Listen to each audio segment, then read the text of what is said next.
Bom, nas aulas passadas e desde o início do semestre, eu falo para vocês constantemente essa palavra intemperismos, né?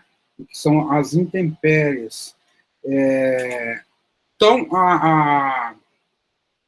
hoje nós vamos realmente falar sobre intemperismo, o que são esses processos, esses fenômenos, e como eles interferem, né, na alteração da rocha de origem.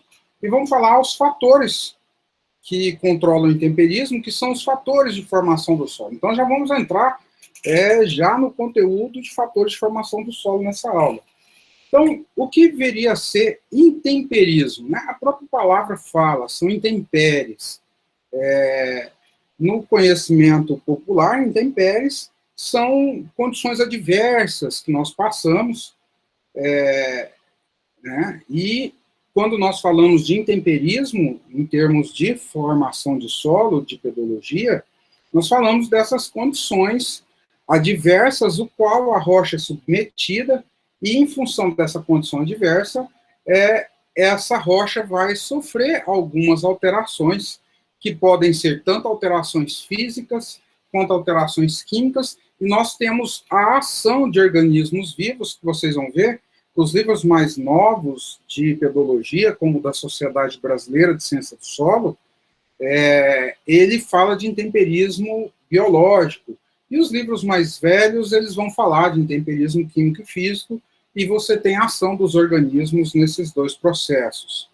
Então, intemperismo seria um conjunto de processos que ocasionam a desintegração por ação física ou decomposição, ação química, das rochas e dos minerais que compõem essas rochas, por ação de agentes atmosféricos e biológicos. Então, quando você divide em temperismo físico, químico e biológico, fica uma repetição, porque você tem a ação dos organismos, não só sobre a desintegração física, que nada mais é do que você pegar uma rocha e quebrar ela em tamanhos menores, como também em ações químicas.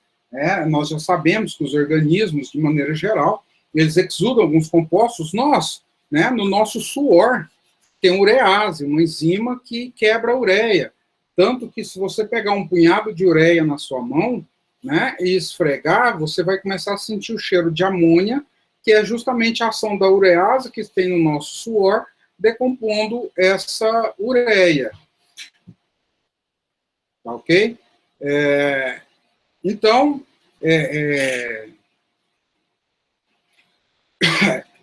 os organismos, eles vão influenciar em todos esses processos de transformação, não só a nível de desagregação de rochas maiores para pedaços menores, como também na ação química, em transformações químicas, através da exudação de alguns compostos que vão ter ação direto nos minerais que compõem as rochas.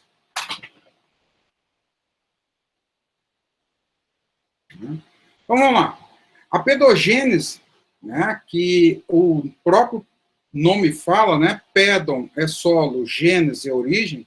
Então, a origem do solo ocorre quando as modificações causadas nas rochas pelo intemperismo, além de serem químicas e mineralógicas, tornam, sobretudo, estruturais. Opa, ponto importante. Então, uma rocha desintegrada e só decomposta, ela não é solo.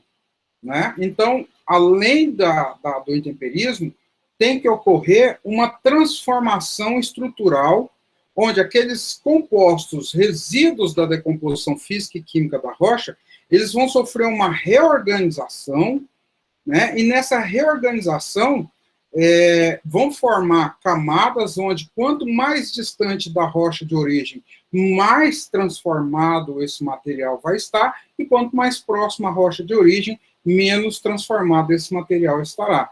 Então, esse manto de intemperismo, esse resultado da desintegração química e física da rocha, vai gerar um material que vai sofrer transformações e essas transformações nesse mineral vão lhe proporcionar uma estrutura diferenciada, e essa nova estrutura vai formar o solo, e esse material, tanto quanto mais distante da rocha, mais transformado estará.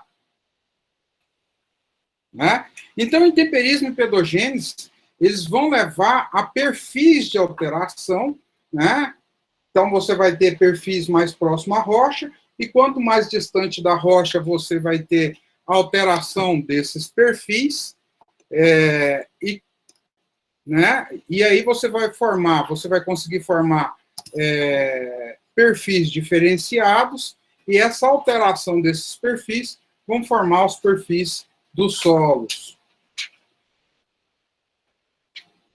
Então, aqui mostra justamente nessa imagem, muito interessante, porque ela mostra justamente isso.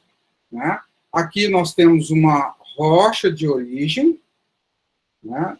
Aqui nós temos a rocha de origem, essa rocha está sofrendo ação, né, de organismos, aqui no caso a planta, da percolação de água, e aí ela está se desintegrando fisicamente, decompondo fisicamente, né, e esses processos estão levando à transformação desse material resultante, né, a um novo material, e quanto mais distante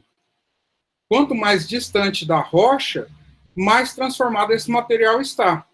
Aqui, por exemplo, nós temos um perfil de solo, onde nós temos um horizonte aqui C, e agora nós vamos começar a criar familiaridade com esse termo horizontes, que esses perfis do solo são os horizontes, onde quanto mais distante da rocha, mais transformado está. E olha tanto que é interessante. Esse horizonte C aqui é o horizonte que você tem, inclusive, pedaços da rocha de origem, né, ainda presentes no perfil. Então, você vê aqui, né, a presença da rocha de origem ainda nesse horizonte, uma coloração mais acinzentada. O horizonte B é aquele horizonte que tem o máximo, que expressa o máximo dos processos pedogenéticos. Então, os processos pedogenéticos, né, os processos de formação do solo, vão ser mais visíveis no horizonte B. Então, essa definição é muito importante para vocês. O horizonte B é aquele horizonte onde você vai ter impresso nele propriedades morfológicas que expressam, né, o máximo dos processos de formação do solo. Aqui, no caso, ele tem um horizonte E, que é característico de alguns espodossolos, que algumas argilas, elas acabam se dissolvendo aqui, aí elas eluviam, né, e acabam sendo depositadas nesses horizontes B, formando um horizonte mais claro, e aí, na superfície, o que a gente chama de horizonte A, que é o horizonte superficial, e, de maneira geral, esse horizonte tende a ser mais escuro em função da influência da matéria orgânica, então ele tende a ser um horizonte mais escurecido, mais enegrecido, em função justamente da presença da matéria orgânica. Então, a matéria orgânica faz parte do processo de formação do solo. Então, a matéria orgânica como constituinte do solo. A gente não pode confundir essa matéria orgânica como constituinte, resultado dos processos de formação do solo, com uma adubação orgânica que aí não tem nada a ver. Porque essa matéria orgânica presente nesse horizonte A, que aqui está, ela aqui se acumulou em função de processos e de condições, né, que influenciam as transformações do solo durante todo esse processo de transformação do solo. E aí nós estamos falando de períodos geológicos, né, de tempo geológico. Nós estamos falando de milhões e bilhões de anos. Então, os materiais do perfil, eles vão se tornando tanto mais diferenciados com relação à rocha parental em termos de composição, estrutura e textura, quanto mais afastados se encontram dela.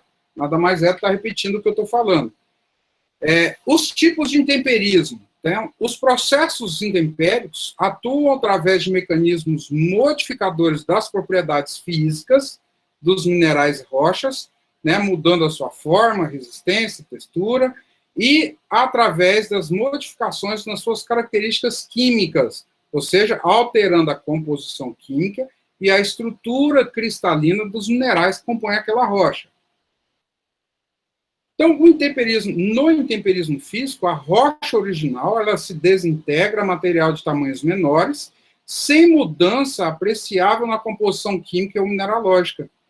Então, a ação do intemperismo físico, ele está no sentido, né, de você pegar a rocha, né, e quebrar ela em tamanhos menores, né, sem alterações, né, na sua composição mineralógica na maior parte das vezes.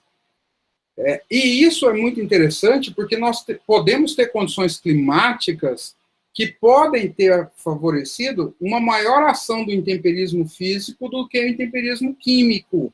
É claro que nós temos biomas diversos pelo mundo, onde você tem a ocorrência desses dois processos de intempéries. No entanto, em alguns biomas, em função de ausência da água, por exemplo, que a água ela é muito importante porque a água é o principal solvente universal. Então, na ausência da água, você não ocorre os processos de dissolução química, né? Ou ocorrem, né, em intensidades muito menores. Então, praticamente, em regiões semiáridas ou áridas, os processos de transformação química são menos intensos, e aí você acaba tendo um resultado de processos físicos, com a paisagem plástica bem específica, de que as rochas, simplesmente, elas se transformaram em pedaços menores em função de alguns agentes ambientais, ou até alguns agentes biológicos. Dentre os principais agentes de desintegração, desagregação das rochas, nós devemos levar em consideração a ação térmica da radiação solar, a ação mecânica da água, a ação mecânica dos ventos e a ação mecânica dos seres vivos. Né? A ação térmica da radiação solar, gente, é muito importante para vocês entenderem o seguinte esquema. Imagina uma rocha composta por diferentes minerais, igual, por exemplo, o granito. Você tem ali 5, 6, 7 minerais que compõem o granito. Cada mineral daquele, ele tem uma capacidade de expandir e contrair em condições de temperaturas diversas. Então, tem mineral que ele, às vezes, nem sofre expansão e contração, como o quartzo, mas nós podemos ter alguns minerais, como a biotita, que ela sofre expansão já a temperaturas em termos de 40, 45 graus, e quando chega à noite, temperaturas noturnas mais baixas, né, ela sofre contração. E essa expansão e contração diferenciada dos minerais dentro da rocha, você imagina, você tem dois minerais, um colado no outro. Um expande, o outro não. Quando um expande e o outro não, né, você tem uma ação, né, de força física fazendo com que essa rocha ela se desintegre em pedaços menores. Então, a radiação solar ela provoca, né, rachaduras na estrutura da rocha em função de processos de expansão e contração, em função de variações de temperaturas em curto espaço de tempo.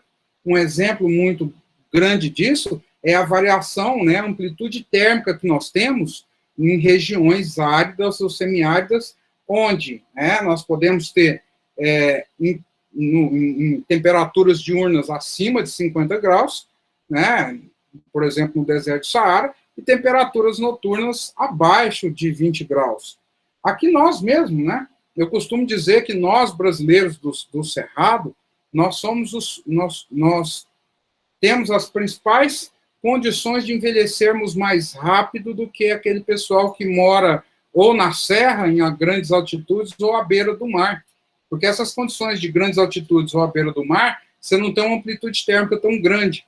E aí a gente aqui no Cerrado, não. Chegou agora mês de final de março, início de abril, até meados de maio, e depois agosto, setembro, a gente vive em cascas de cebola, né? Você acorda de manhã, é inverno, lá pelas 8h30, 9 horas é outono, meio-dia é verão, né?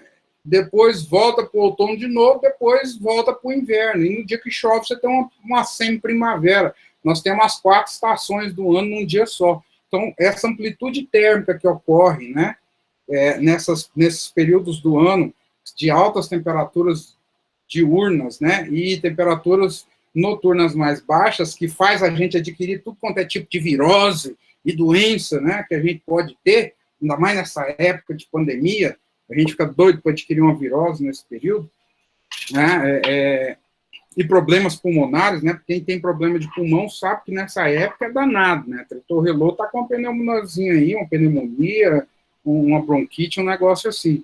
Então, essas amplitudes térmicas, né, se elas são capazes de alterar a estrutura de uma rocha, imagina o que elas não são capazes de fazer com nós, que somos de compostos de carbono, não de silício, né?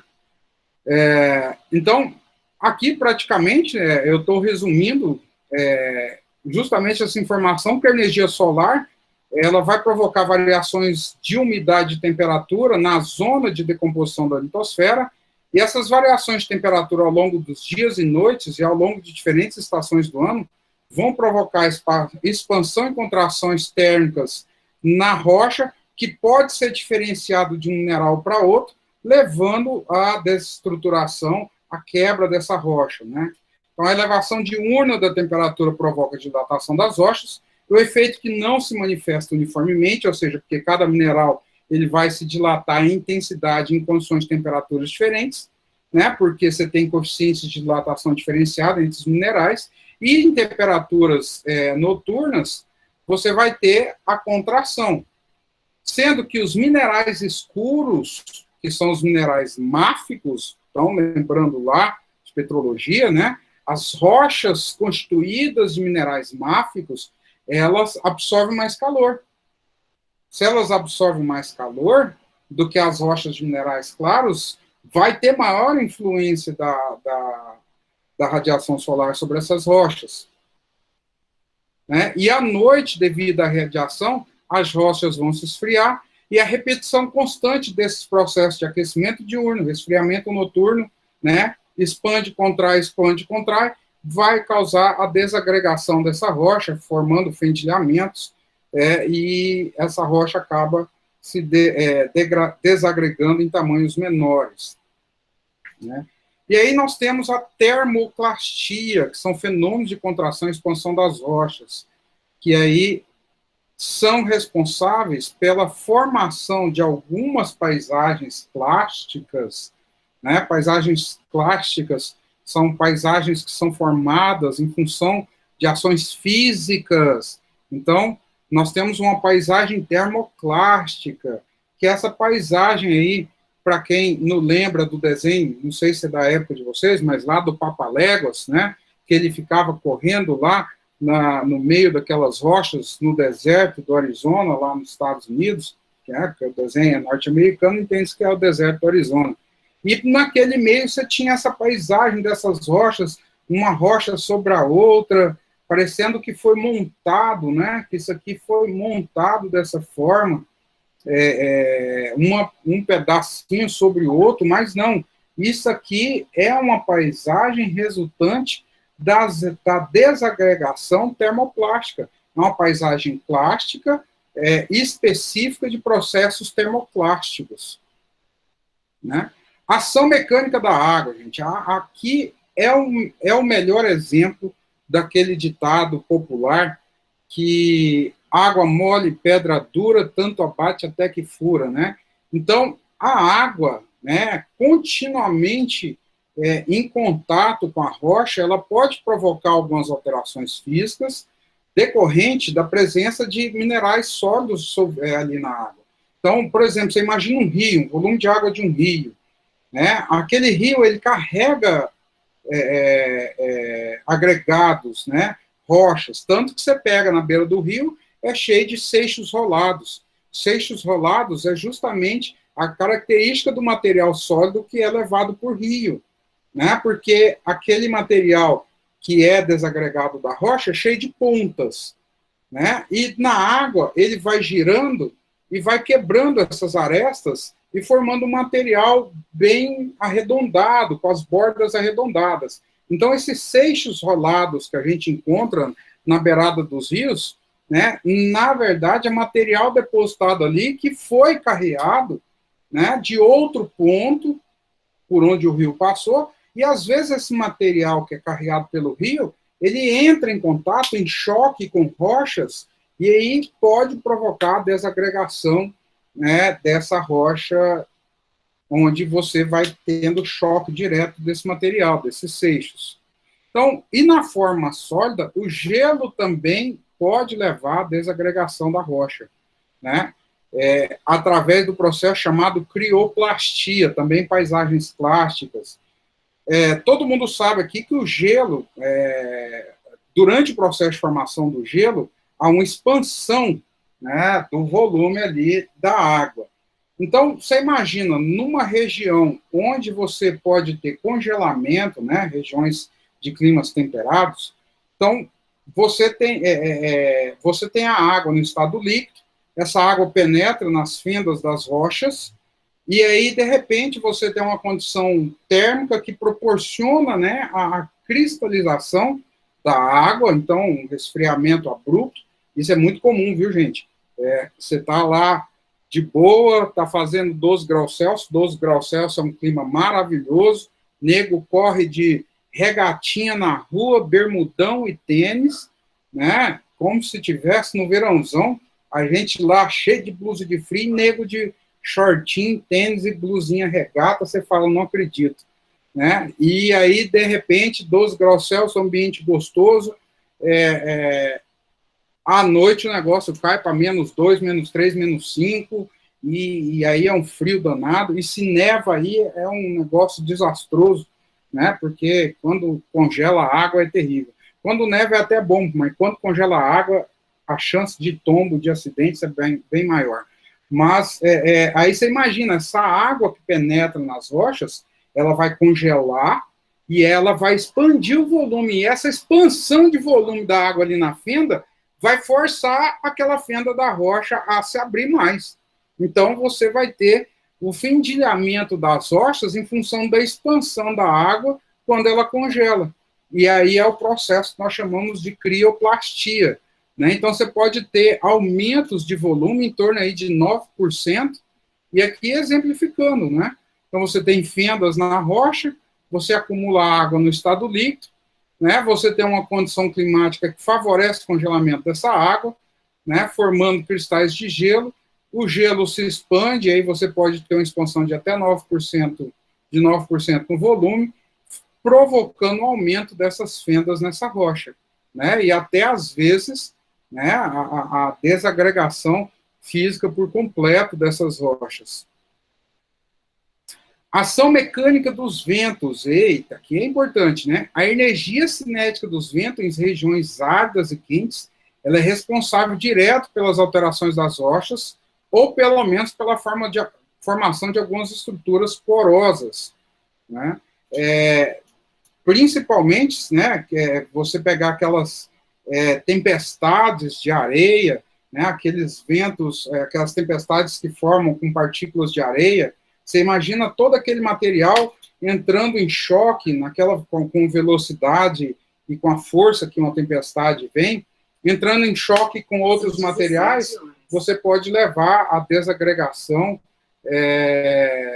né, completa ou parcial daquele material. E aqueles processos ocorrendo, né, durante vários e vários anos ali, pode levar à desagregação daquela rocha.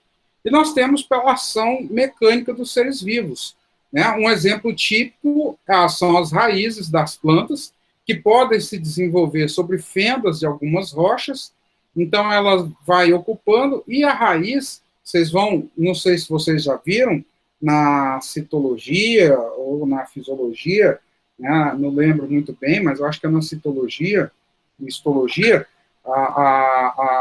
não é citologia, não. É a parte de sistemática vegetal e tudo, fisiologia vegetal. As plantas, elas têm crescimento primário e secundário. né, principalmente as espécies arbóreas. O crescimento primário é em comprimento, então a raiz vai penetrando, forçando as fendas. E depois que ela entra na fenda, você tem o crescimento secundário, então ela vai engrossar. E quando ela engrossar, ela força aquela rocha, promovendo a criação de outras, formando outras fendas, até desagregando a rocha. E isso é um problema, né? Para nós, né, com as nossas rochas antropogênicas, que é o asfaltito, o tijolito e o concretito, eu gosto de chamar assim as nossas rochas antropogênicas, né, tijolito, e aí vai. Hoje, se você não escolher a espécie arbórea correta para você implantar na calçada da sua casa, ou mesmo no jardim da sua casa, você corre o risco do sistema radicular quebrar toda a tua calçada ali, né, quebrar o muro, estourar o sistema de esgoto e de água. E um exemplo típico é Goiânia, né? Vocês são muito novos, mas não pegaram. Eu sou da década de 80, lá de Goiânia. Goiânia é uma cidade, sempre foi uma cidade muito arborizada, muito bem arborizada, principalmente naqueles centros antigos, centro-oeste, centro, setor-sul, aquela região ali. E uma árvore muito comum que eles plantaram muito em Goiânia é o flamboyant, né? E o flamboyant, ele se desenvolve muito, o sistema radicular muito exuberante, se desenvolve para o lado. E aí eu lembro até hoje que foi no final da década de 80, não lembro que governo municipal foi, que eles estava se tendo um problema muito grande com as calçadas todas quebradas, e aí você tinha problema de mobilidade urbana, principalmente de deficientes físicos, com todas aquelas calçadas quebradas. E aí a conclusão deles foi o seguinte: legal, o que quebrou a calçada foi a raiz da planta. O que eles faziam? Vinham ali, cortavam todas as raízes superficiais da planta, fazia a calçada de novo, beleza. Só que quando você corta essas raízes superficiais da planta, aqui, né, você tira a sustentação dela. E ainda mais uma árvore. Você imagina um flamboyant, né, com a parte aérea exuberante, ocupando aquela área toda. De repente, você tira as raízes laterais, ela perde todo o equilíbrio. O primeiro vento que der para um lado, ela tomba, né? E aí foi muito característico no início da década de 90, era muito comum você ter um parente na sua casa que o carro foi todo amassado com um flamboyant que tombou em cima, que o pessoal tirou as raízes laterais. Então, tem que tomar cuidado com isso. Mas, bom, podemos ver, então, que os organismos, as plantas, elas podem ser agentes não só do intemperismo químico, que nós vamos ver, que é muito intenso, mas também do físico, né? As raízes crescendo sobre fendas de rochas, e aí forçando a abertura dessas fendas e a desagregação da rocha. E aí nós temos o intemperismo químico, né? O intemperismo químico, gente, ele nada mais é que a aplicação prática da termodinâmica. Isso aí não tem jeito da gente fugir, né? E aí eu vou voltar lá na termodinâmica, na teoria da termodinâmica, né? Que a entalpia e a entropia, principalmente a entropia, fala para a gente, né?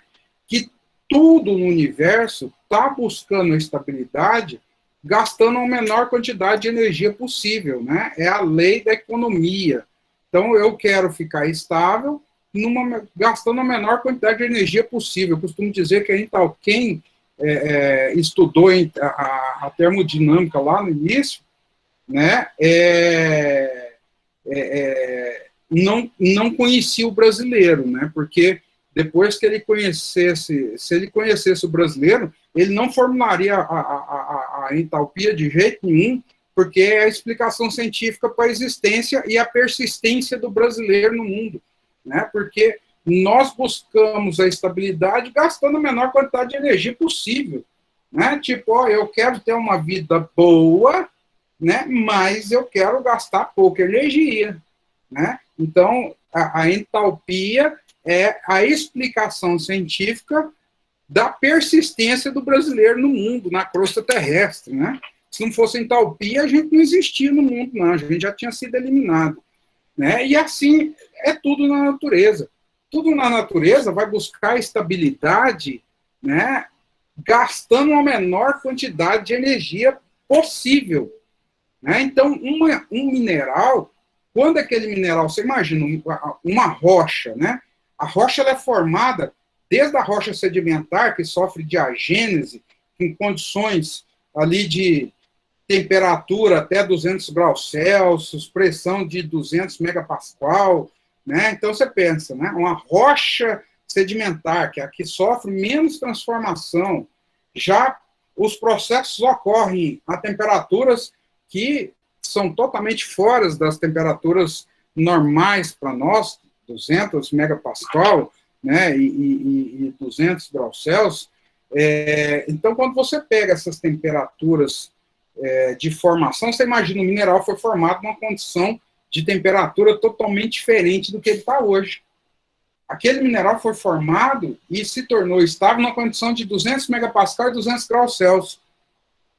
Então, nas condições atuais de hoje, temperatura e pressão 1 atm, 25 graus Celsius, esses minerais estão passando por uma condição de instabilidade, né? E aí, o que acontece? Todas as transformações resultantes de intempéries físicos e químicos está fazendo com que aquele mineral, daquela rocha, está buscando a estabilidade numa condição de equilíbrio totalmente distinta daquele que ele foi formado, né? Então, o solo nada mais é que o resultado prático, né, dos processos de transformação físicos e químicos, e os químicos são explicados facilmente pela termodinâmica, né? Então, as rochas e minerais estão em desequilíbrio com as novas condições ambientais, né, disponibilidade de água, temperatura e pressão, a que estão expostos. Isso faz com que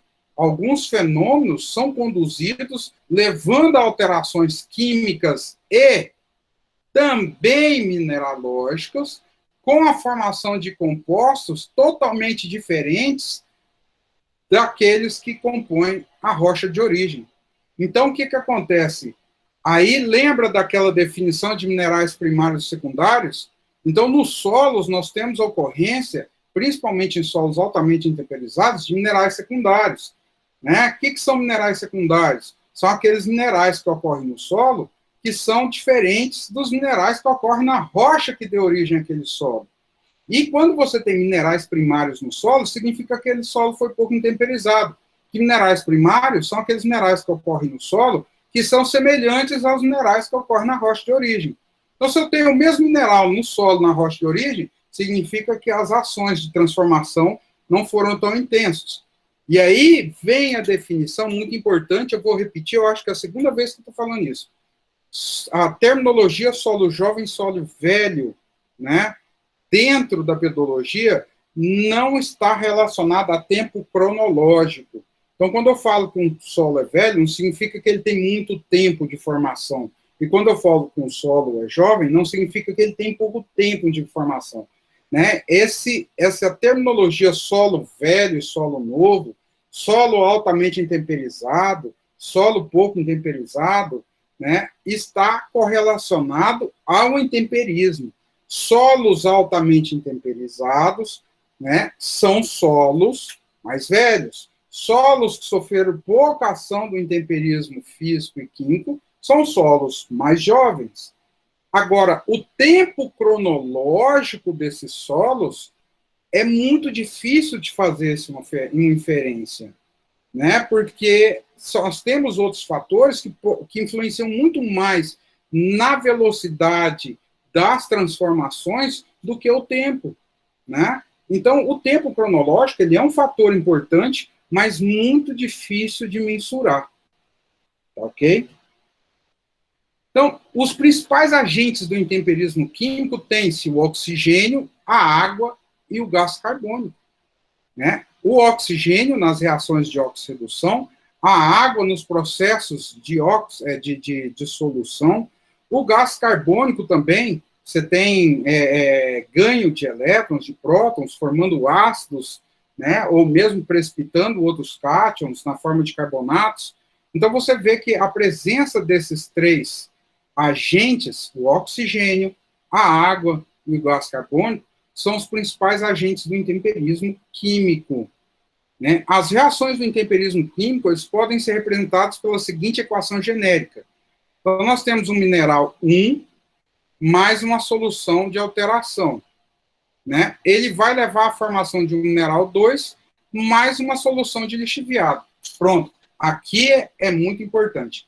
Essa equação genérica de um mineral 1 se transformando no mineral 2, né, tendo uma solução de alteração, uma solução que foi lixiviada daquele ambiente, é uma equação genérica e dificilmente você tem a transformação de um mineral diretamente em outro, né? O que nós temos é um mineral mais água, formando uma solução de alteração.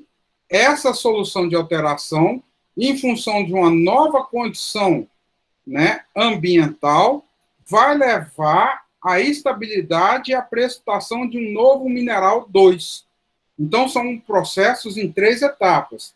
Então, essas reações estão sujeitas às leis do equilíbrio químico e às oscilações das condições ambientais, principalmente temperatura, disponibilidade hídrica, e aí vai.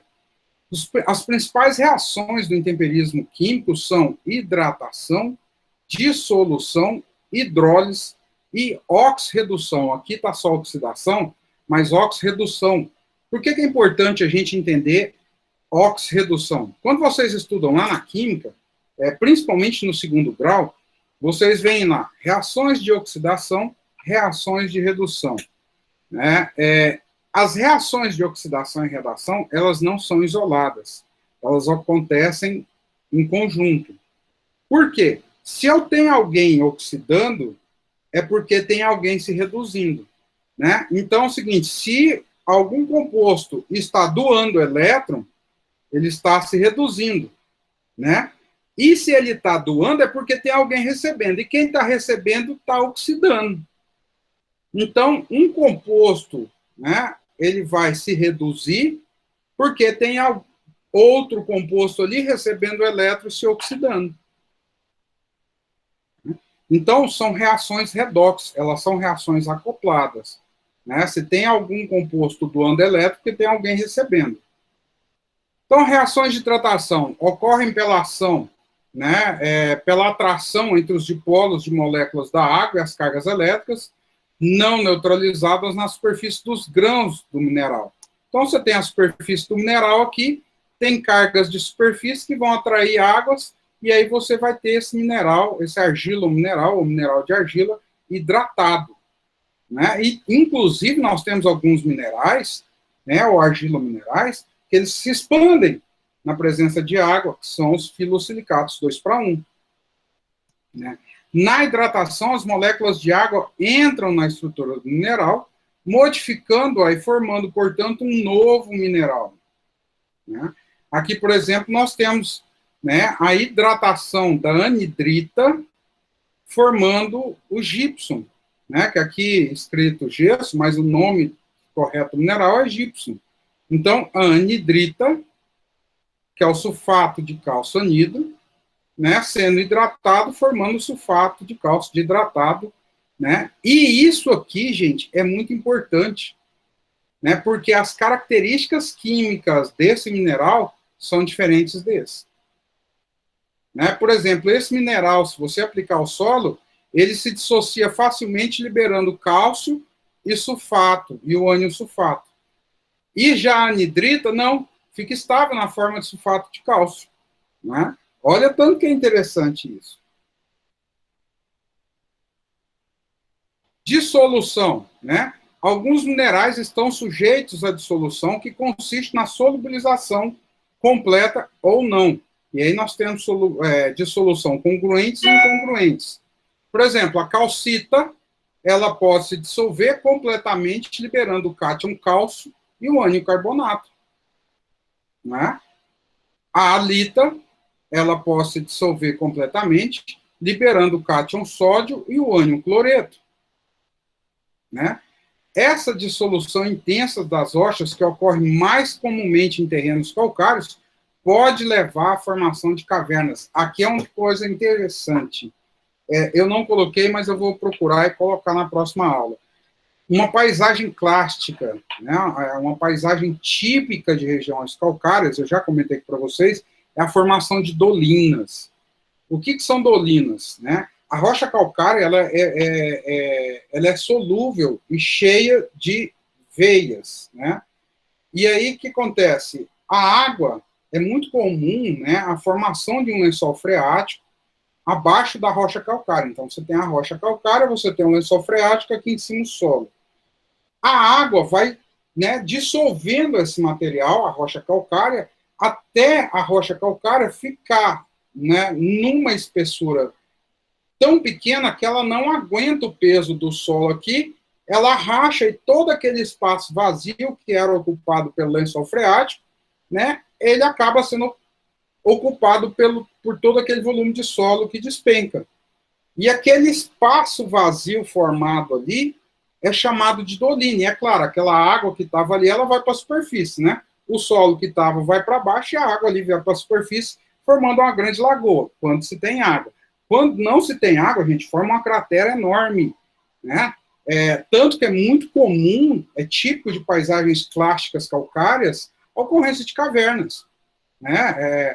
Para quem nunca foi, ali na região de Bonito, no Mato Grosso do Sul, ou se não na próxima cidade de Nobres, no Mato Grosso, ou na região de Sete Lagoas, em Minas Gerais, onde, né, nós temos algumas regiões calcárias típicas com a presença de cavernas. Inclusive, né, as ossadas daquela brasileira mais antiga, que foi encontrada lá em Sete Lagoas, numa caverna em Sete Lagoas, eu esqueci o nome, Lucy, né? Que queimou lá quando teve aquele incêndio no Museu de História Natural. E o Museu de História Natural nada mais é que é o castelo da Quinta da Boa Vista, né, onde era a residência oficial do Império Brasileiro. Para quem nunca conheceu, gente, a Quinta da Boa Vista é muito lindo, né? Que é o castelo e o jardim do castelo, né? Quem nunca teve a oportunidade de conhecer a Quinta da Boa Vista lá no Rio de Janeiro, vá, porque é a coisa mais linda. Era a residência oficial da família imperial e, é claro, onde hoje é a sede do governo do estado do Rio de Janeiro, era a casa da Princesa Isabel, né, e do Conde D. Então, só coisas históricas, né? Gênesis também é cultura, e aí vocês, quem tiver a oportunidade de um dia visitar o Rio de Janeiro, não deixe de ir lá no Jardim Botânico, onde a sede do governo, né, do estado do Rio de Janeiro, onde era a casa da Princesa Isabel, e não deixe de ir lá na Quinta da Boa Vista, que é um lugar muito bonito.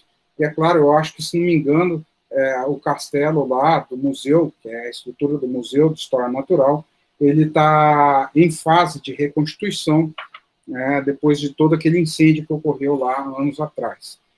Então, essa formação calcária é muito típico, né, ocorrer essas cavernas. E uma interessante, por exemplo, é a cidade de Sete Lagoas, né, em Minas Gerais. A cidade de Sete Lagoas, ela chama Sete Lagoas, todo mundo deve imaginar porque tem Sete Lagoas lá. Só que se você pegar o mapa aéreo da cidade, hoje não tem mais Sete Lagoas, tem mais de Sete Lagoas. Inclusive, né, na lei de ação urbana lá da cidade, em função da presença de rocha calcária, né, e de ocorrência de alguns acidentes com formação de dolinas, que é uma coisa natural, né, de regiões calcárias, se não me engano, é proibido construir determinadas construções lá na cidade de Sete Lagoas, em função da presença dessas rochas calcárias que podem desestruturar e formar essas dolinas, que é perigoso. Há uns 2, 3 anos atrás, na região de Monte Carmelo, ali no Triângulo Mineiro, Monte Carmelo fica para frente de Berlândia, ali uns 200 quilômetros, né, por uns 150, 200 quilômetros, não sei ao certo, e do nada, né, formou-se uma cratera enorme na fazenda, né? E aquela cratera enorme que se formou ali é justamente uma dolina. É uma região calcária, a rocha ficou muito fina, não aguentou a pressão do solo que estava ali em cima, né? Aquela rocha toda se destruturou e o solo afundou. E como não tinha água, né, não formou o lago, aí ficou aquela cratera enorme. Eles não, olha o tanto que é importante, eles não conseguiram estimar a profundidade dessa cratera. Se não me engano, com drones chegaram até 7 metros, mais ou menos, mas não conseguiram estimar a profundidade dessa cratera. São as últimas informações que eu obtive dessa dolina que ocorreu lá em Monte Carmelo. Mas é muito comum, gente, a formação dessas dolinas. Então, quando vocês estiverem em regiões calcárias, tentem observar que do nada, assim, você está na região plana, aí do nada tem uma lagoa, né? Ou você tem uma baixada muito grande, assim, e um acúmulo de água, aquilo ali é uma dolina, né? A rocha não aguentou, se desagregou, quebrou toda, né? Afundou, e aí você acaba acumulando água ali, porque é muito comum a ocorrência de lençóis freáticos no interior de rochas calcárias. Né? E quem nunca conheceu, né, a região de Bonito, no Mato Grosso do Sul também, lá, passear nas cavernas, inclusive é muito perigoso, mas você tem cavernas lá que você pode fazer visitação, não deixem de conhecer, porque é muito interessante mesmo essas formações calcárias. A hidrólise, né, é outro processo que pode ocorrer. Na hidrólise, né, que é um processo muito simples de dissolução do mineral, né, pois tanto o mineral quanto as moléculas de água se decompõem e reagem para formar um novo composto. Na hidrólise, na maior parte das vezes, você tem a hidrólise completa do mineral, você tem uma solução resultante que pode ter adição ou perda de material, e aí aquela solução resultante, numa nova condição ambiental, vai levar à formação, à precipitação e à cristalização de um mineral totalmente distinto daquele que ocorreu na rocha formadora. E aqui um exemplo, né, bem didático que eles colocam, é justamente a hidrólise do feldspato ortoclásio, na presença de gás carbônico e água, levar à formação da caulinita. Então, você pega um tectosilicato com potássio, né, levando a hidrólise desse material, a reprecipitação da caulinita, e você tem uma solução resultante lá de ácido silícico e potássio, que possivelmente, para a precipitação da caulinita, eles são perdidos por lixiviação. Né? Então, olha que interessante. Agora, você imagina, se todo o silício for lixiviado, vai sobrar só o quê? Alumínio, oxigênio, hidroxila. Se eu tiver uma condição de solo altamente intemperizado, onde eu tive um processo de dessilicatização, que é lixiviação de sílica, muito intenso, né, sobrando praticamente alumínio e hidroxila no meu ambiente, que mineral que eu vou ter resultante da precipitação de alumínio com hidróxido? Né? É a gibsita. Por que nossos solos são altamente ricos em gibsita? Porque a sílica foi toda tirada.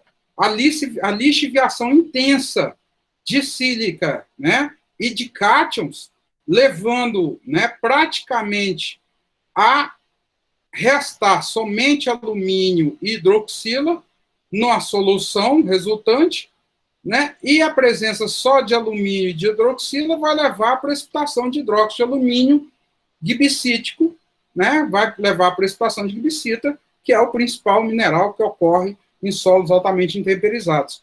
Viu porque em solos altamente intemperizados você tem altos teores de gibsita? Porque em solos altamente intemperizados, os principais processos que levam à formação desses solos é lixiviação de sílica e bases. Então, se eu tenho lixiviação de sílica e bases, vai sobrar alumínio e hidroxila. Sobrou alumínio e hidroxila, você vai ter a condição propícia para a precipitação da gibsita. Né? Então, Oxirredução é aquilo que eu falei, não é certo a gente só chamar de reação de oxidação, reação de redução, e sim reações redox, né, que para que ocorra a redução tem que estar ocorrendo a oxidação. Então, a oxidação é uma reação química onde o ferro, por exemplo, principalmente o ferro, encontrado nas rochas, altera-se de bivalente, da sua forma reduzida, para sua forma mais oxidada, que é a trivalente, provocando mudanças na estrutura cristalina dos minerais ricos em ferro. Né? Então, aí você tem mudança de cor, né, para vermelho ou amarelo, vermelho mais em função da presença de hematita, e amarelo mais em função da presença de guetita. Na verdade, os dois, num solo vermelho, os dois minerais ocorrem concomitantemente. 2% de hematita no solo já é suficiente para você deixar esse solo bem avermelhado. Mas se você tiver uma condição de ambiental que leva à instabilidade da hematita, como, por exemplo, variação do lençol freático muito próximo à superfície, né, você leva à xantização do solo, né, ou ao amarelecimento do solo. Né?